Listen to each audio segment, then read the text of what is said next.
Good morning. आज आपण बघणार आहोत अगदीच पातळ केसांवरती डीप यू हेअरकट कसा करायचा।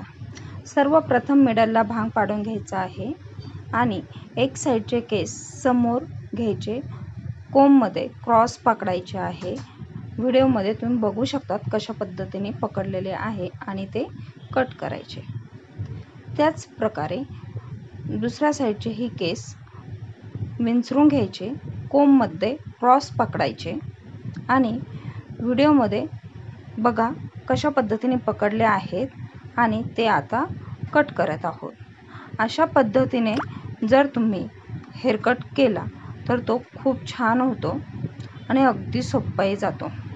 व्हिडिओ आवडला असेल तर लाईक करा, सबस्क्राईब करा। भेटूया नवीन व्हिडिओमध्ये नवीन हेअरकट सोबत। थँक्यू।